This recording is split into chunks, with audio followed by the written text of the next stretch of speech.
Okay, it is 6:05, so we are going to get started.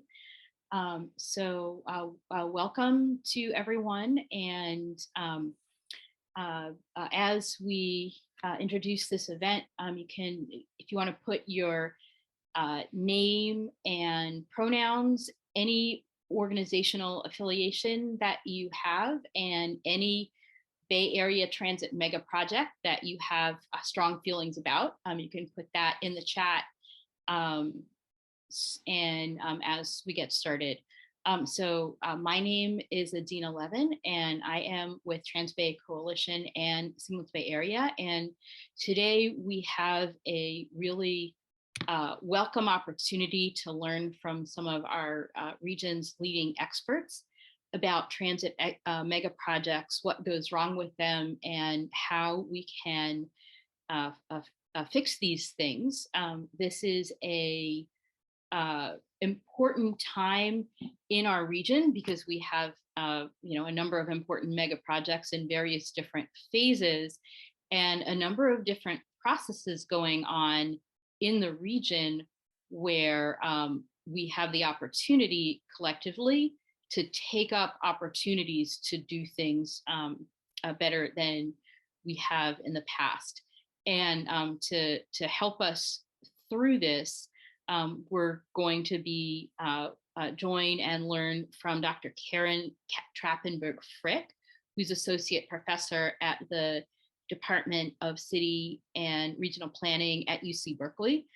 She is an expert working on the politics and implementation of critical infrastructure projects with a focus on transportation, including a book on the Bay Bridge that you can pick up and learn from. And in addition, we're going to hear from Laura Tolkoff, who's SPUR's Transportation Policy Director, who focuses on policies to bring about a sustainable transportation system that supports environment, public life, that is more healthy and just and prosperous.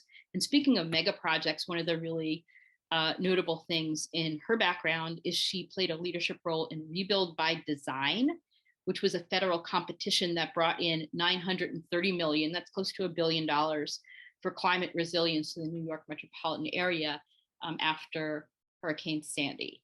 And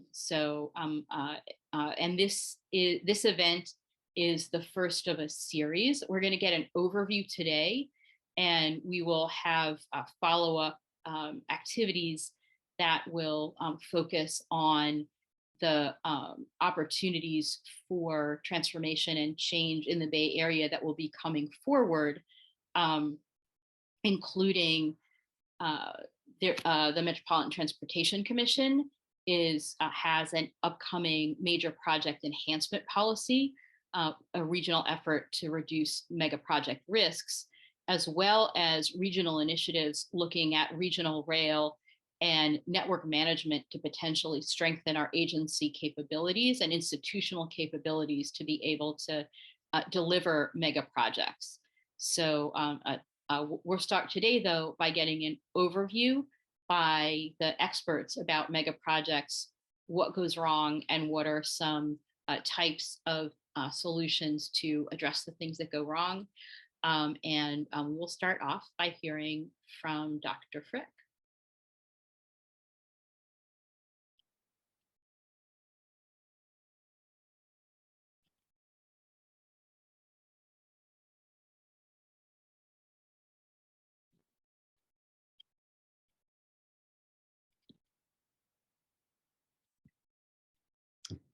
All right. Hello, everybody. Can you hear me okay? All good on that front? Adina? I can hear you. And also, while you are getting going here, we're going to take questions and have Q&A and discussion at the end. And so as you have questions, please put them into the chat, and we will lift them up and discuss them after the presentations. Great. And if you have just joined, you can put in the chat your name, your pronouns, any organizations that are related to this, and mega projects in the Bay Area that you are passionate about. All right. Thank you so much for being here, and shout out to some of the UC Berkeley students that are joining too, including Elijah, who's helping us a lot with this. So I'm just delighted and honored to be invited today to speak with you. And so I've been charged with the title slide here of Unpacking Key Characteristics and Confronting Challenges. My construction guide, if you will, for today's presentation is to provide an overview of mega projects and their key characteristics, and then talk about confronting challenges. The research I'm presenting is based on my own personal research, looking specifically at the building and design of the new east span of the San Francisco-Oakland Bay Bridge, interviewing over 50 people across all the different varieties of perspectives and jobs within it, and then also gathering up research from top experts in the field of mega projects and infrastructure. In terms of just for terms, mega projects is the one, is the term that's been thrown around. We're really talking about major infrastructure projects. There's been many books and lots of research on this. These are just 3 key books that when I was doing my research really informed my thinking, going back to Sir Peter Hall and Great Planning Disasters, and books by Alan Altshuler and David Luberoff, as well as a book by Bent Fluberg. And that's this book here by Mega Projects and Risk. And if you're really interested in cutting edge research that's continuing and ongoing with mega projects, I highly recommend that you follow Bent Fluberg on LinkedIn, and he's constantly posting things that are of use. So with respect to these are high profile projects. They're fraught with schedule delays and high cost. The important thing here is that even the smallest of projects or mini projects can become mega projects. So even, small things, not really small, but like, a street reconstruction for a streetscape, a bus rapid transit project, which one might initially think is small scale, becomes mega scale during construction or during the planning. Often within this realm, we talk about stadia, Olympic venues. A poster child for this has been the Sydney Opera House, and clearly lots of scale transportation projects. In my looking at the new East Span and collecting other research, I came up with this list of characteristics, the 7 C's of mega projects. And I think that these are useful as we're looking forward to future projects as almost an unfortunate or fortunate checklist of, are these projects colossal? Are they captivating? Are they costly? Are they controversial? Are they complex? Are there issues of control or lack of control because there's no single one decision maker, particularly in a place like the Bay Area with so many different agencies involved, as well as rightly so communities. And then another key issue is communications. This is one of these communications is one of the things that can be cut from a project in terms of staff communicating about the project, and that can really have a significant impact down the road when you're really trying to be able to communicate about the project. And so in terms of just going through a few of these C's, cost estimates, research has shown that by this international that 9 out of 10 projects have overruns. And this is based on a study by Bent Fluberg, who I mentioned before, and it's based on a study of 20 nations over a 70-year period. And he argues that the estimates have not improved over time. There's also, in addition to significant cost estimate issues, there's significant issues with respect to the forecast of the projected facility use. How many people are using the facility? And in terms of rail passenger estimates and road traffic forecasts, these are often wrong by 20%. 20% might not seem very high, but if you're depending upon tolls and fares and public perception of the facilities being used, this can be very important. And so the result, he argues, is that costs are underestimated and benefits, which is use, are overestimated. And why is this the case? I argue there are 6 root issues. There are surely lots of other reasons, but the 6 that I and others focus on is issues of optimism bias. This is research that's done in psychology. by Daniel Kahneman and others, who were just generally optimistic about how we go on in our daily lives in terms of what we do. And this then also translate over into projects. We are optimistic that the projects that we can build will be on time and on budget, even though we might know or not know of how complicated these projects are. We, for some reason, are optimistic about the ones that we're involved in or advocating. Another, the flip side of this is ideas of strategic misrepresentation. And this is where some public bodies, some staff, some consultants, and others will strategically misrepresent the project budgets or the travel demand forecasts. Ben Fluberg uses the word also deception. He was here at Berkeley years ago when I was doing this work, and he basically said this is just people lying about the projects. People always ask me, are people lying, or there's optimism bias? And I say that there's usually somewhere in between. Having been a public agency staff person myself, it's really hard to say, are you really lying? Are you really strategically misrepresenting, or are there other biases at play? Another reason why we have really challenges with the cost of the projects is that we do not estimate what are called transaction costs. These are the unreported and unestimated costs throughout the project life cycle. We don't necessarily account for or publicly reveal the financing costs of a project, which can be significant, the ongoing legal and staff costs, the legislative hearings, all the years of pre-planning design work, such as engineering and environmental, that might factor into construction costs, and all the additional commission studies.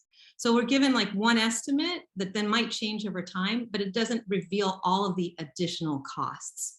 And so no wonder that projects then also come in terms of widely underestimated. Another issue in terms of the 7 Cs and why these projects can become colossal or have other issues related to them are 2 issues called lock-in and path dependence. And some of this might feel familiar to you as I describe this, as you think about your favorite mega projects that you're focusing in on, is that there's lock-in. And this is where decision makers have already agreed to a project, either right before the decision to build, and then they start to incur sunk costs, and they're inflexible in either changing the design. And then this also occurs at the project level, where once decision makers have agreed to the project, they still continue to go through the construction and the development phase, because it's clearly, obviously, really challenging to pull back from a project. Some indicators of lock-in are sunk costs, both in terms of time and money. You'll also see the ongoing need and justification and escalating commitment, and as I mentioned, the inflexibility and closure of alternatives. Another issue, and then I'm going to get into some ways to confront some of these challenges, is the ideas of the technological sublime. And this is a concept that, to be honest with you, when I first started this research, I was a little hesitant to mention, but I was teaching a class with a lot of Berkeley engineers in the classroom, and suddenly they really perked up and went, wow, I've been really trying to implement the technological sublime. And I thought, if they're focused in on this, that I could continue to talk about this. And so what is the technological sublime? This is based on research by others, including the historian David Nye. And David Nye argues that the technological sublime is about repeated experiences of awe and wonder, often tinged with an element of terror, which people have had when confronted with particular natural sites, architectural forms, and technological achievements. So the idea that project sponsors, project designers, and others are trying to achieve the sublime, the one-of-a-kind project, the postcard bridge, if you will. The Golden Gate Bridge is often, one of the symbols of the technological sublime. Others in this region is California high-speed rail in terms of the potential speeds and changing the dynamics of how we understand the state. And another one, which I've written about, is the Oakland Bay Bridge. And here's a screenshot from the opening where they're not using the word sublime, but they're talking about how this is an iconic structure. Very much the idea is about building a once in a lifetime kind of structure. And then the last reason why projects can become part of these 7 Cs is these ideas of policy windows of opportunity. And also focusing events. And so focusing events are things like crises, like what we're in now with the pandemic, or other natural disasters or hazards, where there's evolving policy circumstances where different advocates and staff and others see a window of opportunity for a project where they then can start to advocate for the things that they're really interested in. So this also can, complicate processes and how you define a project sets the pathways for solutions. So for example, if you're trying to just build a straight up bridge project and you're not interested in alternative modes, that sets the stage for then advocates then to advocate for what they want, which then could potentially delay the project and change the costs. And I'm not saying that's a bad thing necessarily at all. That's just one example, and that's with the Bay Bridge. So these are the 7 C's, just to recall. And now I'd like to talk about, based on the 7 C's and the research and these 6 different things that can affect projects. And certainly there's a lot more reasons that, for projects to be impacted. And embedded through all this is the politics, clearly, right? And I know we have a lot of experts in the room, and so you've been really deep in all of these. So what are some ways to confront the challenges to improve accountability, transparency, cost estimating, project management, and delivery? I suggest a couple different buckets here. Clearly, first is dealing with cost estimating. I know, just upfront, obviously. And one way to do that is to start to think about developing transaction cost analyses. And this is where you start to account for all those costs that are not accounted for, and start to build a database within this region, which I know is what we're focusing on. What are all the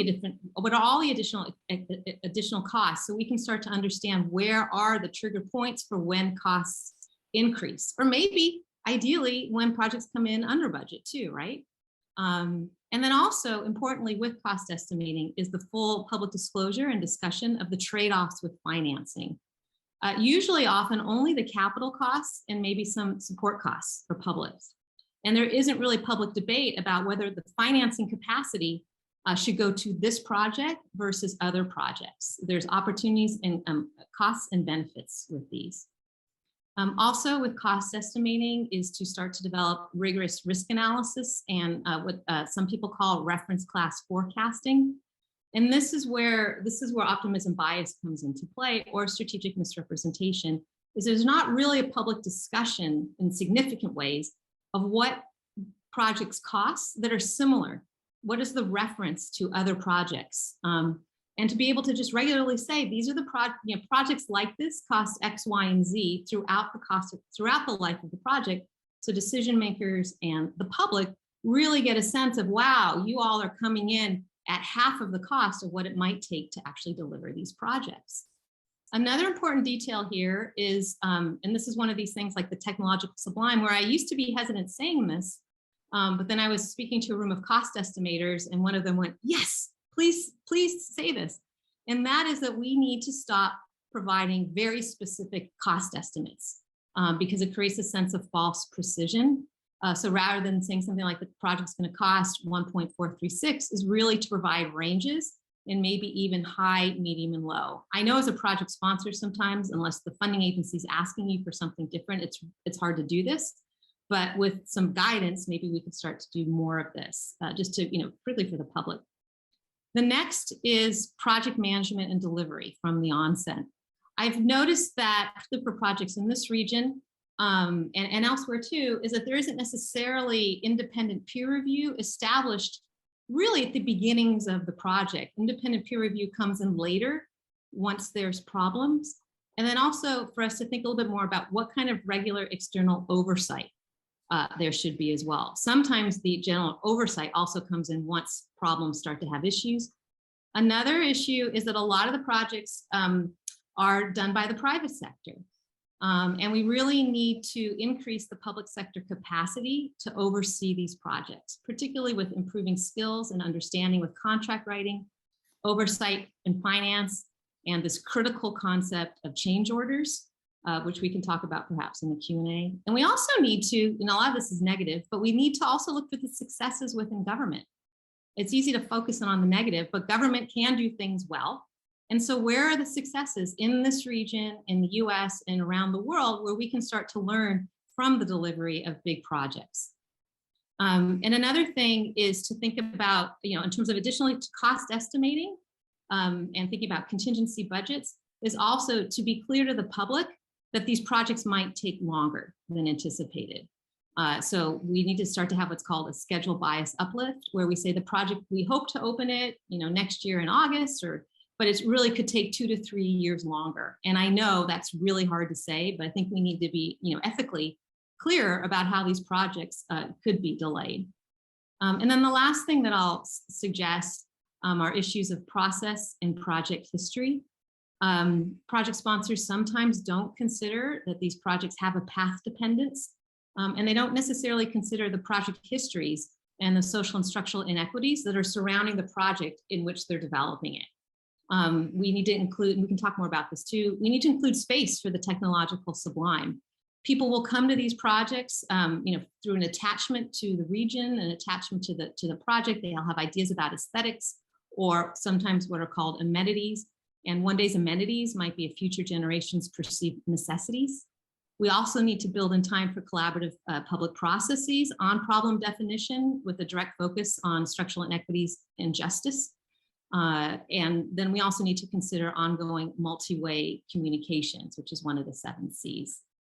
And with that, I'd like to say thank you. And this is a picture in Emeryville that my son took, not me, while I was driving by from a movie that some of you might recall. So with that, I'll turn it over to Laura, and I'm looking forward to the discussion. All right. So thank you so much. And as you've been really digesting the profound things that Dr. Frick has been saying, if you have any questions, please type them into the chat so that we can pick them up in the panel and Q&A. And I'm going to turn this over to Laura. Okay, thank you, everybody. And thank you. I love hearing from Karen. I've really relied on a lot of her great research in our own research as well. So sorry, I didn't mean to go to this slide or that one. All right, so I'm Laura Tolkoff. I'm SPUR's Transportation Policy Director here. Much like Karen, we were very interested in the issues of mega projects, and I'll explain a bit more why in a moment. We really, in 2020, tried to take a portfolio view of many of the region's kind of high profile rail and transit projects that cost over $1 billion, and to try and understand really what are the challenges that they fall into, and what are some of the families of solutions to address them. And our intent is not about, what we want to avoid is kind of throwing up our hands in despair. And what we do want to say is that, this is a challenge that we have. It's a challenge that pretty much every country has, frankly. But it's definitely our responsibility to try and do it better. And so here are some ways to do that.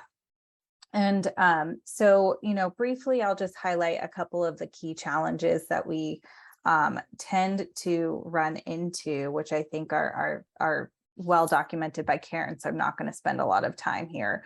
But one of the things that we really observed in the region is that it regularly takes decades to fund and build a project. So from an idea to opening day, we're often talking about 30 to 50 years. And sometimes the project that we thought about, frankly, never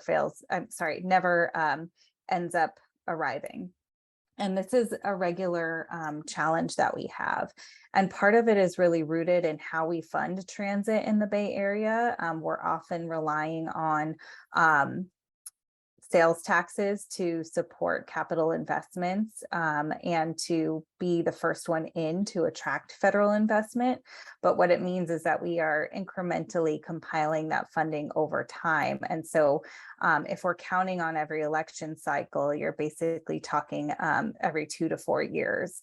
And so, the longer it takes to fund a project, the longer it takes to build a project, and typically the more expensive it gets. So I think, there are a lot of reasons why it takes so long. I do think that's a really important one that we have to acknowledge about our context. The second is that, many other researchers have documented this. The Eno Center for Transportation has come out with a very comprehensive report. It does not actually include the Bay Area, but it does include some in Southern California and high-speed rail. But basically looking at the costs of transit projects relative to other places around the world, ours are typically far exceed comparable projects in other countries. And so that is a challenge. We're just not getting as much as we could for our public investment.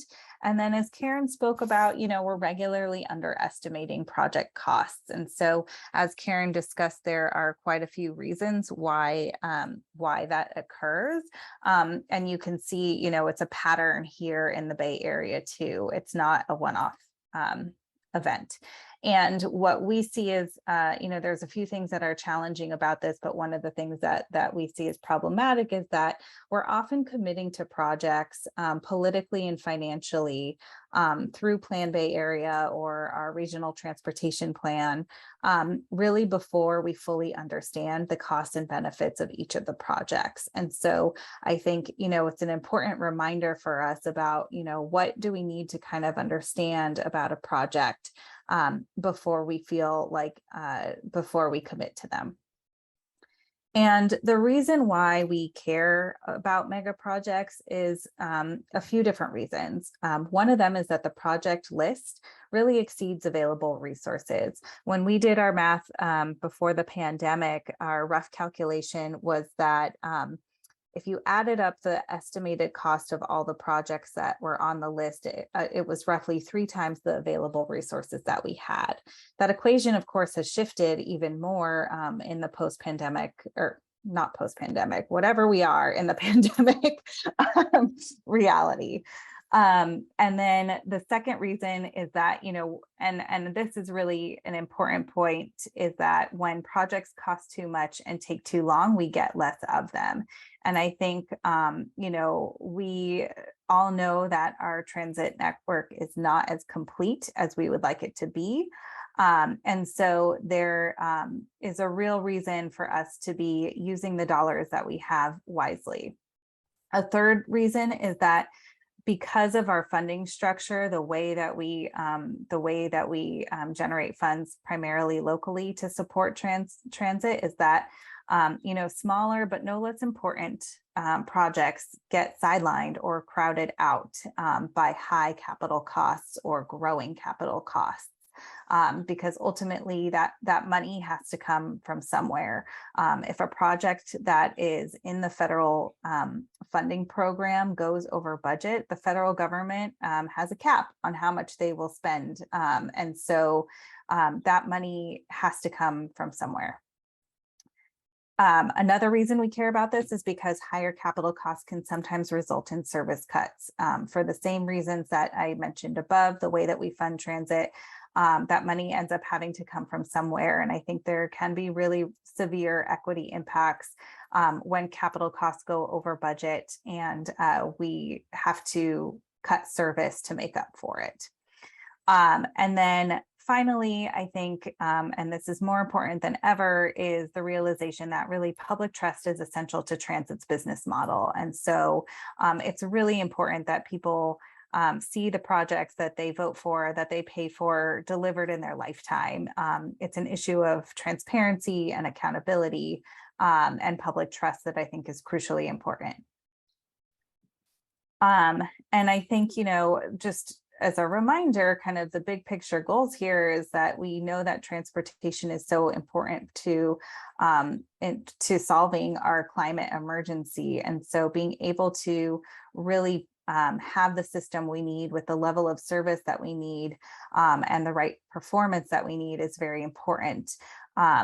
Similarly, again, if we end up with projects that cost a lot, we get fewer of them, and we may not have as much money as we'd like to run high quality service.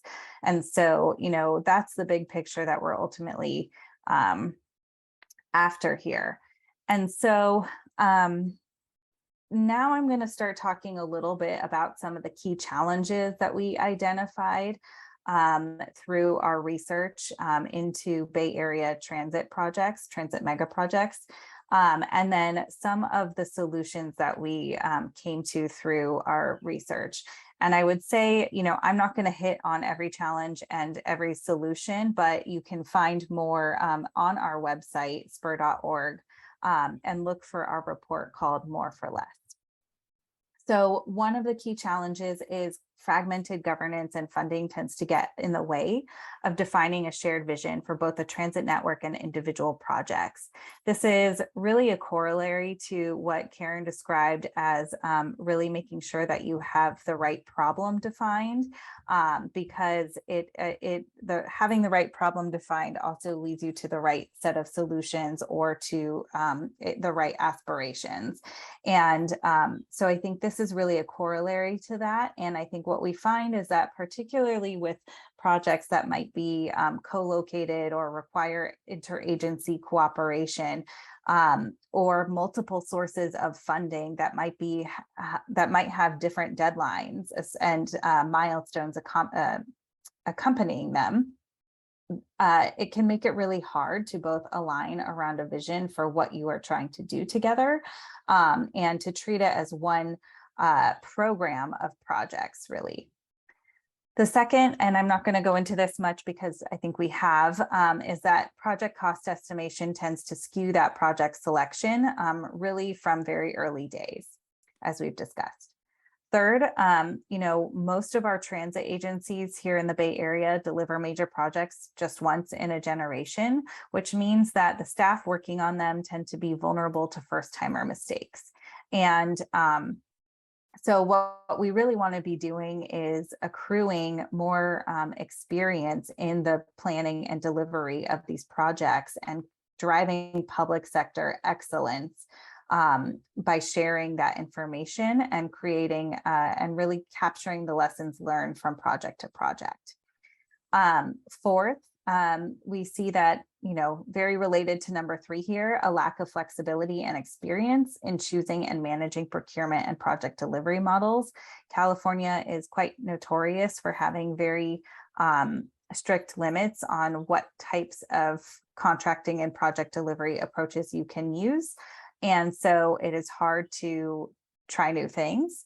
And because we're not delivering so many projects, we sometimes don't have that much experience managing really complicated procurement packages or the interfaces between them. And finally, we have CEQA, which is a preeminent environmental law for California, but it can also expose projects to litigation risk that sometimes can degrade and delay the projects. And so an example of that I like to mention is, bus rapid transit in one of AC Transit's lines. It was supposed to be 17 miles and connect people from some of the poorer areas of the service area to jobs, to education and services in Berkeley. And because Berkeley businesses were upset about potential loss of parking, that line was significantly cut down, which reduced people's access to amenities and basic goods and services in the region. So again, I'm not going to spend a ton of time on kind of what our recommendations, our full suite of recommendations. I am going to talk about a few of them. And the reason I'll focus on a few of these is because I think they hit upon some of the themes that we've heard, and also about, they also relate to some of the things that, are kind of being considered in the realm of possibility for some of the regional efforts that, by some of the regional efforts that are going on.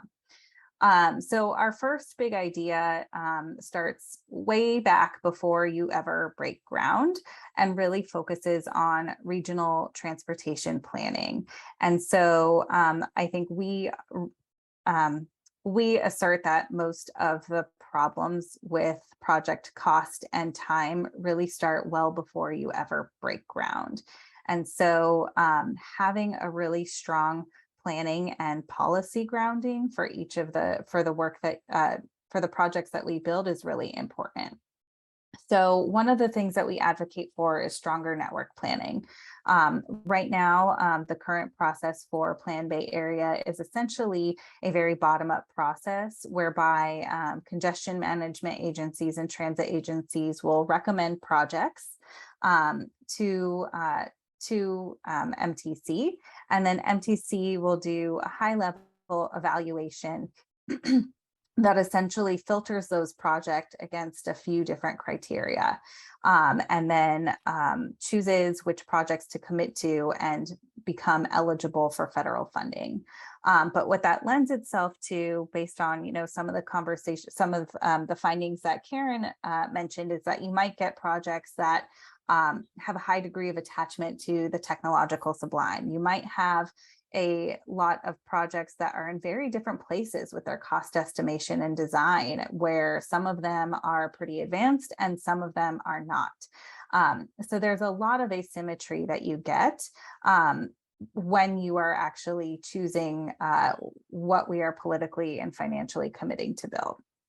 So what we're arguing for is having a much more service-based vision for the transit network and letting that really guide the types of capital investments that are necessary. So it's really in some ways a reversal of the way that we choose what to build now. One of our other recommendations, and this is really getting to the idea of oversight that Karen mentioned, is implementing a stage gate process. So a stage gate process is basically a process with phases and periods that are decision points to determine a project's readiness to proceed to its next phase. Sorry, my dog. And if you think about it, these are essentially checkpoints to kind of overcome some of the very, very human biases that we're all really subject to. The types of things that Karen mentioned, the types of biases that Karen mentioned, I think it's important to remember that institutions are made up of people, and people are fallible to psychological and cognitive biases like that.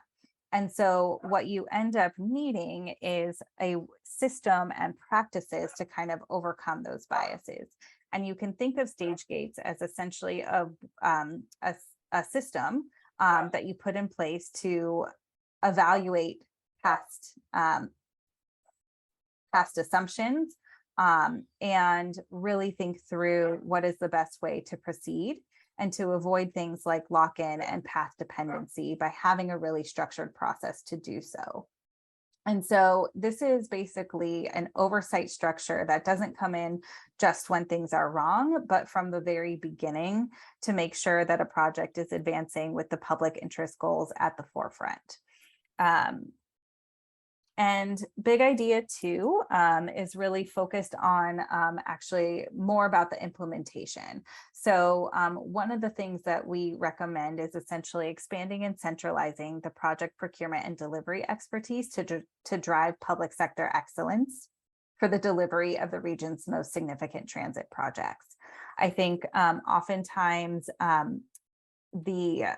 as I mentioned, we're basically having agencies that are vulnerable to a lot of first-timer mistakes, and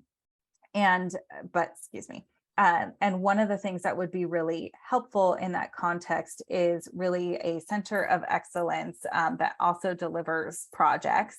So it's not merely advisory, but it also starts to actually do the procurement, the contracting, the contract management, the work of cultivating and nurturing the labor market for these big projects, because they are often highly specialized skill sets to actually deliver them. And so this is really creating a place where there is a lot of dedication to public sector excellence and experience in project delivery. And part of what is good about it is it also creates basically a career ladder for those who want to be doing this again and again, and accruing that expertise. So, it's really hard when you deliver one project at an agency and then that agency doesn't deliver a project again, right? And so big idea number 3 is, and I'm not going to spend much time on this, is really about removing regulatory obstacles that add undue delay, cost, and uncertainty. And so to be clear, I think there are a lot of regulations that affect the operating environment for a project sponsor. And in general, I think they are good. But I do want to draw attention just to number 10 here, because I think sometimes it is the reason why a mini project takes on the characteristics of mega projects, right? The regulatory issues can sometimes invite those characteristics into a project to slow them down, to make them more difficult. And I do want to give a shout out to SB 922 with Senator Wiener, which just passed the legislature and is sitting with the governor now, which would effectively streamline and exempt from CEQA several types of active transportation and smaller transit projects. So we're not talking about the mega projects in this. But it is something that I think really helps prevent some of the mini projects from becoming mega projects. And I think I want to end on a really positive note here, which is the good news. I think the good news is that, MTC and project sponsors are really aware that this is a challenge and are working to overcome it. And so in July 2021, the Metropolitan Transportation Commission adopted the Bay Area Transit Transformation Action Plan and really set up a few different work streams for regional policies that could kind of shift course on this, both from kind of those upstream better, more integrated planning decisions, but also for setting up an oversight role for MTC in mega projects on a more consistent basis. And so there are a number of regional efforts that are going on, and I'm going to start with one and then turn it over to Adina. But we are here in part because we really want to think about how do we solve these challenges at a portfolio or system scale, and see a really strong rationale for solving this really at the regional level to some degree. And so, I think one of the major things that we'll be talking about, and that will be the focus of the next meeting, is MTC's major project advancement policy. So MTC is working on a major project advancement policy that does two things. The first is that it is an endorsement framework for a set of projects to be competitive for state and federal funding that's coming down the pipeline. The second thing is that it's effectively trying to set up an oversight role for MTC. And so they're calling that policy and risk management reinforcements. And one of the things that they're starting to think about is potentially something like a stage gate process for projects. So you can hear more from MTC and also from the Eno Center on September 12th. SPUR is going to be hosting a forum on the topic via Zoom. So I encourage you to register for that if you want to hear some of the specifics about what they're going to be proposing. And then secondly, what they're anticipating is that they'll be coming back to the commission and the policy committees later in the year, probably November, December, and then moving it through ideally for commission approval in early 2023. So our hope is that we'll spend a lot more time talking about this in session number 2 and how this group can help support a really ambitious new policy at the regional level to address this challenge at a portfolio scale. And then I'll turn it to Adina to talk more about the regional rail study and the connected network plan. Mm-hmm. So there are 2 interrelated governance studies that are delivering their recommendations this fall and into the beginning of next year. One is a regional rail study, and the other one is a regional network management business case study that are about the governance and management of regional rail and the whole regional transit system that have the opportunity to address some of those issues of coordination and competencies that Laura and Karen had mentioned. And then there's a connected network plan that is has the opportunity rather than to create our list of mega projects by taking a variety of different proposals from different parts of the region and stapling them together, to have a service-driven vision that could help define the projects based on the service outcomes that we want. That is going to get kicked off this fall. And so the next phases after this meeting and the overview that we're talking about today are going to be opportunities to dive into doing advocacy to encourage MTC and the transit agencies to be able to execute on the oversight and the governance and the planning to be able to do these things better. So I want to open this up to some back and forth with the panelists and with questions. And and if you have had any questions that you have had in mind while the speakers have been speaking, please do put them into the chat.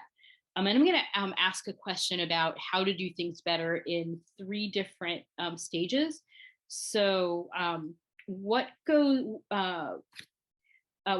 missing at the level of project planning up at the start?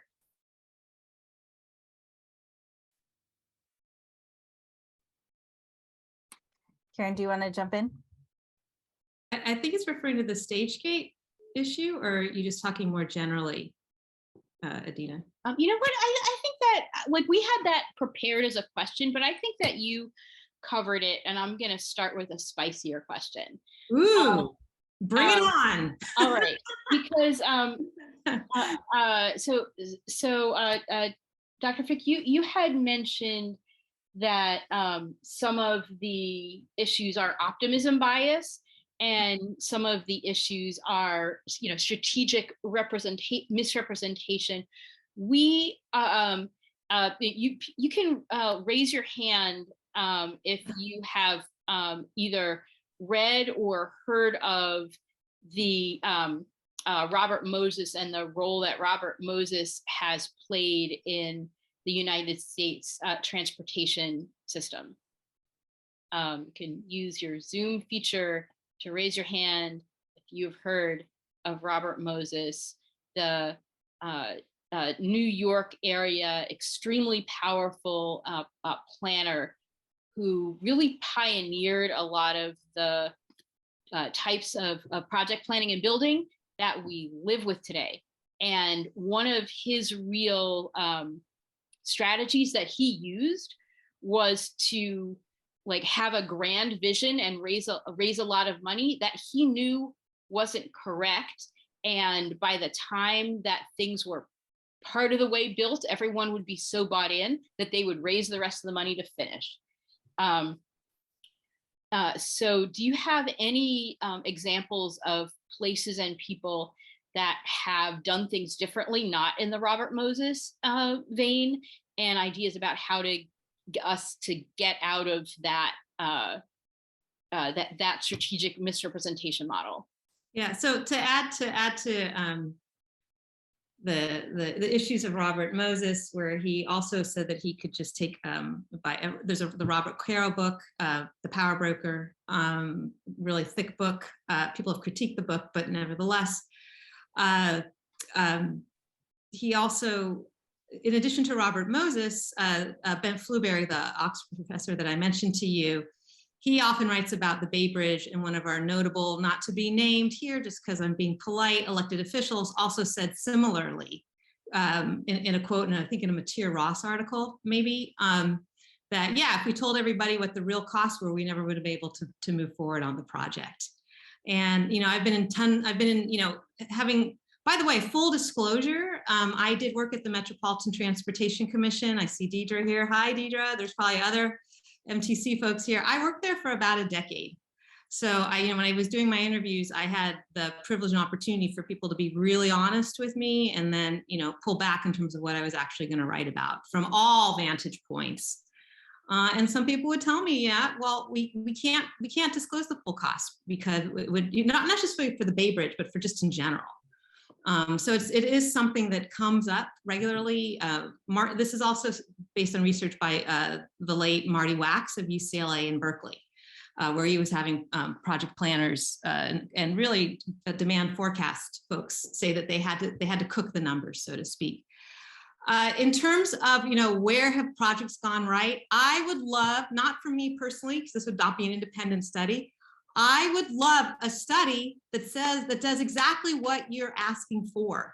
I had emailed and talked to Professor Fluberg and asked if he was going to do this. He said it was, but it wasn't quite the kind of way that you all want. And so, there's a couple studies that I would have, not for me to do, maybe some of our students would do them, but one of them is, and that was how it was, we need to find out, where do projects go right? Where they have been able to really deal with issues of optimism, bias, and strategic misrepresentation. I used to say almost that the Crossrail project, I was hoping in London was going to be one of those projects. It's had some bumps in the road. I haven't personally studied it to say, well, those might be standard bumps. But we're really lacking in strong successes. And I think we should start first here on this region. What is this region doing right? It's really easy to focus in on the things that we have done wrong. Great. Thanks, Laura. Was there anything that you would want to add to that? I really feel like Karen said, I think Karen put it really well. So I think I don't have much more to add to that, really. I think, it's always going to be imperfect, but I think there's always room for improvement. And I think that's happening in a lot of places. But I think it takes a lot of layers to really get it right. There needs to constantly be a set of reinforcements at each state of the step of the project to get it right, as Karen was talking to a little bit. Let's see. And another question to Laura Tolkoff's comment about the challenge of fragmentation in that contributes to these issues. Any thoughts about what we might be able to do about that fragmentation in order to be able to overcome some of these challenges? So I think it comes from a lot of places. And this might partially also answer the earlier question of what's missing from the planning process, which is, I think we tend to shy away. I think we shy away from having hard conversations about what it's actually going to take from each agency to actually bring a project to life that meets the goals that are expected. And so I think we shy away from conversations about who makes what decisions and when. And that really starts to dog a project down the line through the entire life cycle of the project. And what ends up happening is that someone is ultimately dissatisfied and you end up revisiting decisions time and time again. And sometimes for the good, because you need to get out of a half-dependent project that doesn't make sense, or some element of it that doesn't make sense. But sometimes it is actually, sometimes it does, have negative impacts on the cost and timeline of the schedule, cost and timeline of the project, right? So I do think that one of the things that we need to be doing to overcome the fragmentation is really having the conversations about who makes what decisions and when. The second thing is that sometimes I think that because these are so challenging, it has led to a collapse of ambition, such that we end up wanting to deliver one project at a time, as opposed to thinking about multiple projects as a program of projects that are all part of the whole. And so what that ends up meaning is that we might take off one slice of something and say we're done, and we're not actually having all the entities at the table to deliver the whole. And so again, it goes back to, how are we working and making decisions? Are we working, our staff from multiple agencies working as one entity? Does the project delivery arm have the same kind of mandate, or understand the same mandate as the people who kind of plan the project and are looking for the policy outcomes or the mode shift outcomes that we're looking for? So I think really having that consistency is important, and is something that we are often missing. Mm-hmm. Great, thanks. So I want to elevate a couple of questions that were raised in the chat.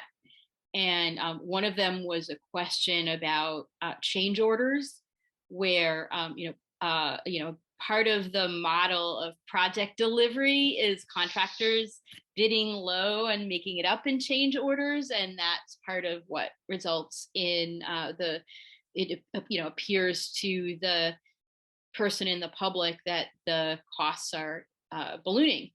So any thoughts about this problem and what can be done to address it? So since I brought this up in the first place, Laura, would you like to add to, so I know to like? I'll listen to what you say, and if I have something to say, I'll say it. The first thing is for people to know that these things called change orders exist, right? Like you enter, the public body enters into a contract with as Adina just well stated, right, at a particular cost. But that's the floor cost. Costs could increase, and then there's an actual legal adjustment to the contract to increase costs. Maybe there's change orders to reduce costs. Those should be really tracked. But I see Deidre nodding. No. And so this is where there's scope modification. Sometimes it's, because there's, something that really happened that nobody accounted for. Maybe there's a very simple level. Maybe there's a utility line that nobody was there when. Because anytime you dig up and you go into the public right away, oops, there might be something, right? Or other times it was where maybe perhaps the consultant underbid the project because they knew they could make it up in the change orders.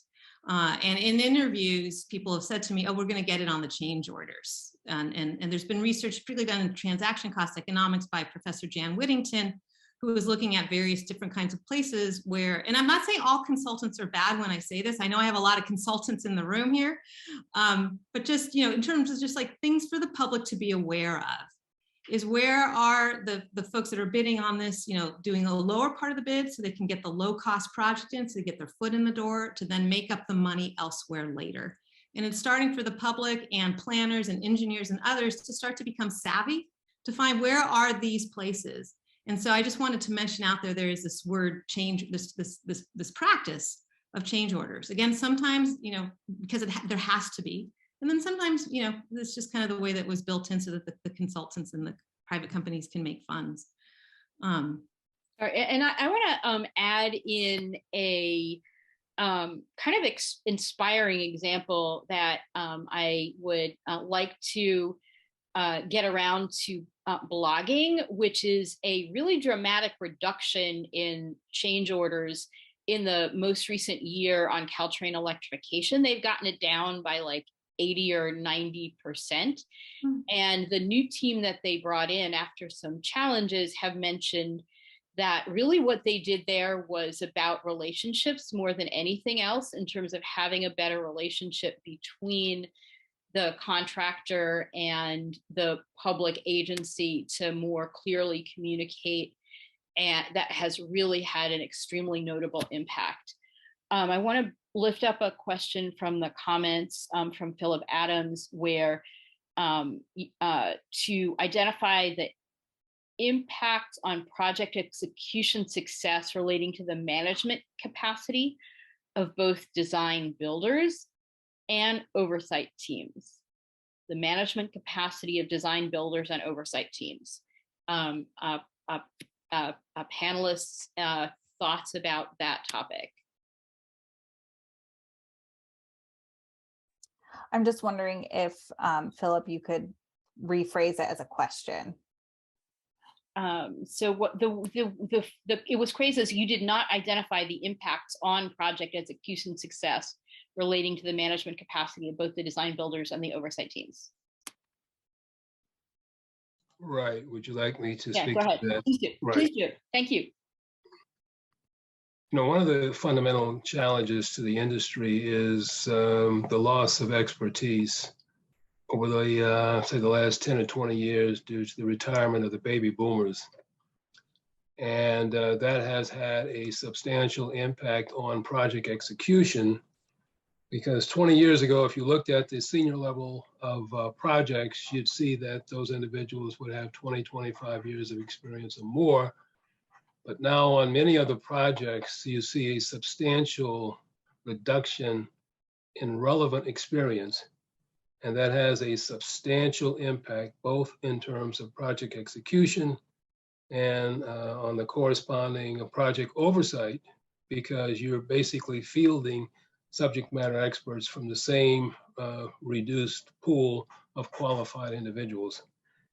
And the challenge for the industry is that that's not a static issue. It's a phenomenon that continues to degrade over time as more and more individuals retire, and the number of projects increase substantially. So it's a huge challenge for the future, is where will we get the qualified individuals to execute these newly devised plans, because at the end of the day, it's not so much the adequacy of the plan, it's the understanding of the principle and the collective experiences that contributes to success.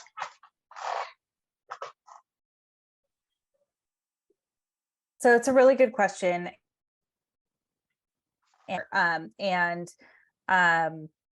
I think that challenge is really something we were trying to get at with the idea of Infrastructure Bay Area and having a collective set of experience from project to project that could essentially be consolidated and carried across multiple projects.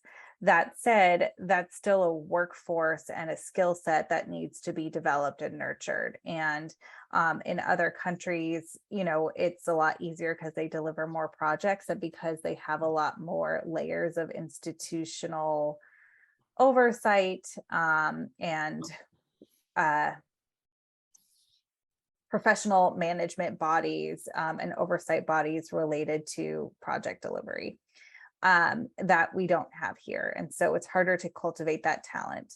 I wish I had an answer for how you kind of build that workforce more. I think part of it has to do with attracting, you know, folks who can do that. I mean, I think part of it has to do with being able to, for people to see a career ladder and a pathway, which is not possible when you're doing one-off projects. I think part of it has to do with, you know, pay scales, compensation policies, et cetera, in the public sector, and competitiveness with the private sector. You know, I don't think there's a super easy answer to it. I'm going to build off of what Laura said and just thank you for bringing this into the room. You are 100% right. And when I think about all the people I interviewed years ago about the Bay Bridge, they've all retired practically. I mean, you know, some of the movers and shakers within it. So you're, you know, that's just anecdotally, but you're absolutely right. And I actually see this as an opportunity. And I'll tell you why. We need to change the way that we're thinking about doing projects. And sometimes when people retire, it opens up space for people to be creative. It opens up space for different people with different sociodemographic backgrounds. You know, our fields are not diverse. The transportation field is not diverse in terms of gender, race, ethnicity, identity. And so by folks retiring who have been of a typical demographic, this now maybe might create a more welcoming environment for people that were feeling excluded from it before. And I think this is a real charge and opportunity, particularly for the region, building on Laura's research, And what she was talking about is to, how does the region then mount leadership academies, building from the work of the United Kingdom, which was the first, which they say they were the first to do it. When people say they're the first, I don't always believe that, but the UK, Australia, and also places in Asia now, they have set up leadership academies for their senior management. I would argue I wouldn't just focus on the senior management, particularly as we're trying to diversify our field in all sorts of different ways, but we start to have academies where people at all levels of involvement in these projects are trained by the experts. And some of these experts are the ones that have retired, right? We can bring them in. Maybe they'll be a little more independent. Maybe they'll be a little bit more honest about things that happened, right? And so so thank you for bringing this up. I hadn't really thought about it this way, to be honest with you. But let's encourage my former employer and the state to do some of this, right? And also there's some students here today, right? Like maybe they're like, oh, there's going to be more opportunities because there have been these retirements. It doesn't necessarily address the problem right now in this way, but these are projects that are going to take forever, as Laura said. So maybe some of the students in the room now will become the managers of these projects later, particularly people in the room here are going to mentor them as well. Well, maybe we got something going here. Thank you. All right. Yeah, that was really insightful. I want to get us to another a spicy question that I think gets at the heart of some of our challenges. And this is from Russell. Must BART stations be gigantic and palatial? Do the panelists think recently renovated Caltrain stations are right size, or should they be built on the scale of the Milpitas BART station? And how can these decisions be made at a good scale, at a useful design? And I'll turn that one to Laura. I have to collect my thoughts for a second. Sometimes I think that the best stations and the best transit systems are the ones that are almost invisible and are really seamlessly integrated into the urban fabric of the city. And so I want to put that out there as just, I think sometimes not every station needs to be iconic. And I think that, and I'm not saying that that's what folks were going for at Hillsdale, but I do want to point that out, is that, the technological sublime, the attachment to doing something unique, is real. I do think that what's most important is for our transit systems and stations to be really functional for the user. I also think that there can sometimes be a tendency to overbuild infrastructure because agencies don't want to coordinate with each other. I'm not saying that's the case with these. I don't want to get into I don't know the specifics of what you're referencing right now, so I can't speak to that story. But I do think that sometimes we end up overbuilding infrastructure because agencies, don't want to share the same space and coordinate their operations. And that is a problem. It is a cost driver. And it can be really degrading for communities. So, I think that is always something to kind of watch out for. Again, to that point of the early planning of projects, is really trying to understand how well agencies are working together when they're planning the physical infrastructure needed for a project. Mm-hmm.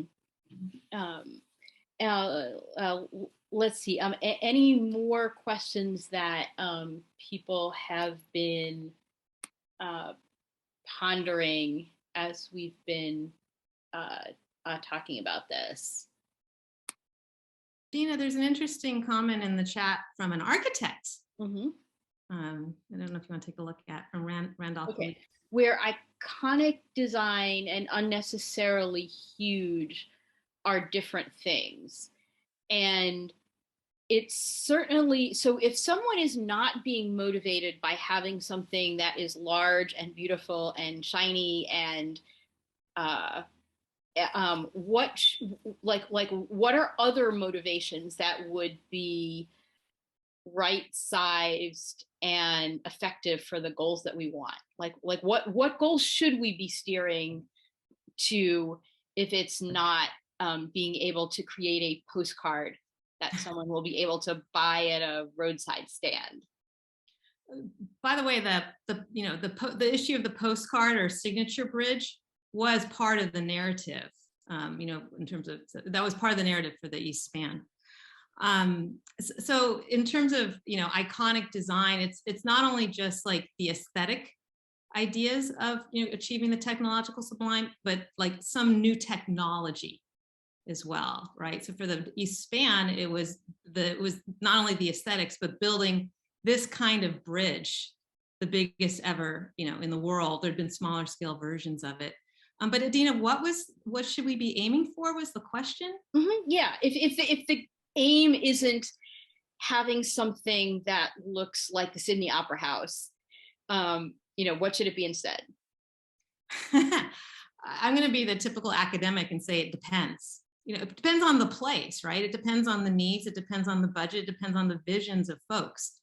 And so what has often happened is that somebody has an idea. They might be, the term is sometimes, maybe Randolph wants to weigh in on this, since Randolph was saying that most of the architecture in the Bay Area for transportation has been mediocre, is that there might be a starchitect brought in, or starchitects or others start to create these iconic designs. And it's really about what are the goals of the community in which this facility is going to be. Is it to be just very minimalist and streamlined? Is it to be iconic? And it's really hard to balance all of these different views. And what I'm arguing is that we need to build time into the process for there to be those discussions.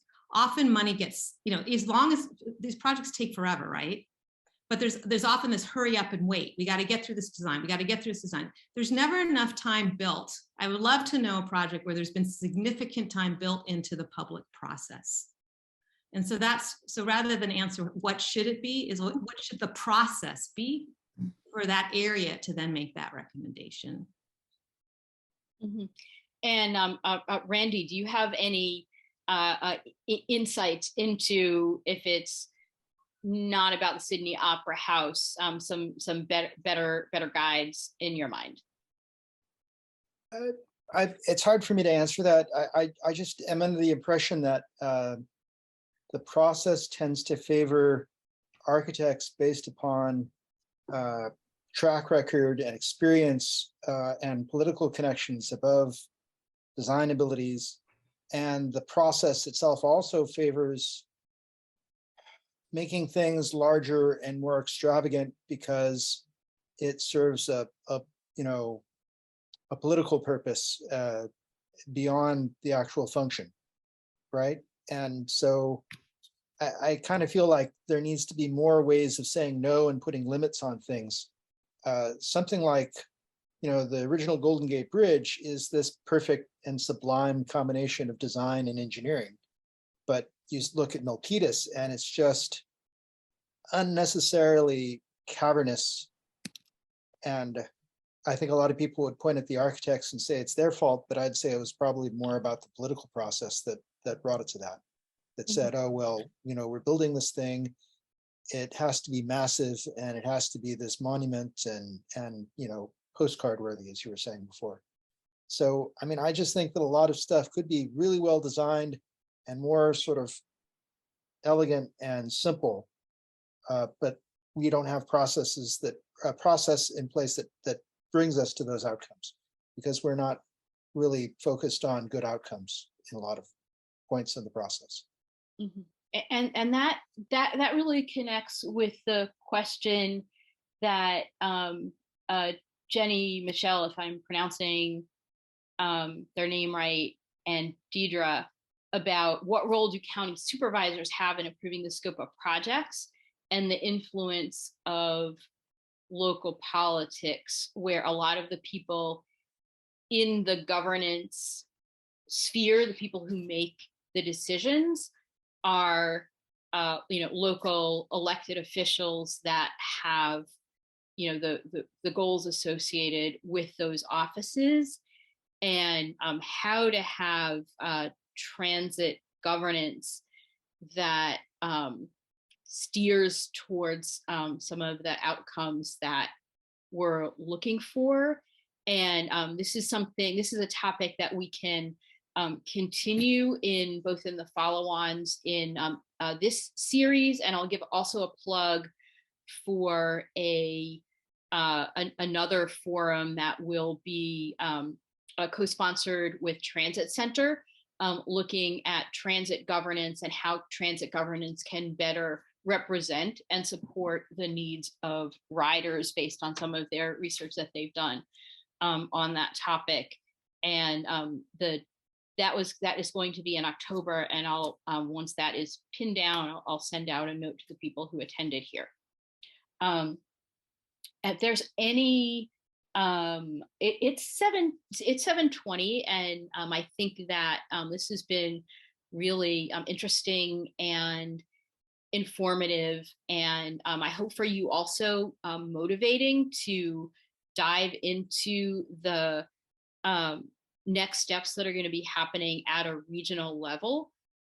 One of the things in terms of addressing the fragmentation, addressing the goals and bringing about change, is it takes a little bit of push to take a stuck system and move it forward. And this is where both the people who are experts working on the details are important, and people who have something particular to bring from your professional expertise to be able to testify compellingly. People who are speaking to lived experience as a transit user all around the region, speaking up and helping to push change forward. That's going to be important. It's going to be needed. And so, we're looking forward to the next steps here, where we're going to be talking about these different places where the region is grappling with these issues, where there's going to be opportunities to understand what those decisions are and encourage change. So thank you very much to our speakers for helping to frame this large and complicated issue. People who attended and asked really good questions and brought really good insights, and people who are interested in bringing motivation to really focus on these opportunities for change that are going to be coming forward in the coming months and in the year and several years ahead. So thank you so much. Thank you all for Go ahead. spending your evening with us. Thank you. Really appreciate we know you have a lot of demands on your attention. So thank you for spending your time with us. Yes, this was great. Thank you so much. Thank you. Bye. Thank you.